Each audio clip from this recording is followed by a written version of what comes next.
اعوذ باللہ من الشیطان الرجیم، بسم اللہ الرحمن الرحیم۔ چیلم حضرت امام حسین علیہ السلام کے اعمال۔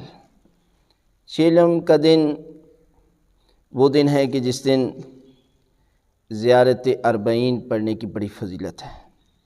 حضرت امام جعفر صادق علیہ السلام فرماتے ہیں کہ جو بندہ چیلم کے دن 20 صفر کو سورج نکلنے کے بعد زیارت اربعین کو پڑھتا ہے تو پروردگار اس کی جو بھی حاجت ہو، جو بھی دعا ہو، تو پروردگار زیارت اربعین کے صدقے میں پروردگار اس کی دعا کو قبول فرمائے گا۔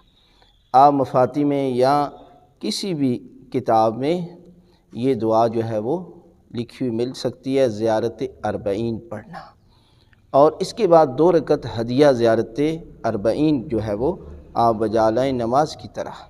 اس لیے کہ حضرت امام حسن عسکری علیہ السلام کا فرمان ہے کہ مومن کی 5 نشانیاں ہیں، اور اس میں پہلی نشانی ہے 51 رکعت نماز پڑھنا۔ دوسرا ہے کہ جب وہ نماز پڑھتا ہے تو بسم اللہ کو بلند آواز کے ساتھ پڑھتا ہے۔ تیسرا یہ ہے کہ جب بھی وہ سجدہ کرتا ہے تو سجدہ خاک شفا پر کرتا ہے۔ اور چوتھی یہ ہے کہ دائیں ہاتھ میں عقیق کی انگوٹھی پہنتا ہے۔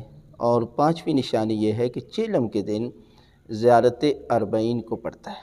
لہٰذا کل کے دن آپ زیارت اربعین کو پڑھیں گے تو پروردگار آپ کی تمام دعائیں جو ہے وہ قبول فرمائے گا، اس لیے کہ کل کا دن وہ دن ہے کہ جس دن سب سے پہلے زائر حضرت جابر بن عبداللہ انصاری نے حضرت امام حسین علیہ السلام کی کربلا میں جا کر زیارت کی۔ زیارت کا بھی بہت بڑا ثواب مستحب ہے کہ کل انسان جو ہے وہ کربلا جا کر اپنا دن جو ہے وہ گزارے، اور اگر کربلا نہیں جا سکا تو اسے چاہیے کہ زیارت اربعین کو پڑھے۔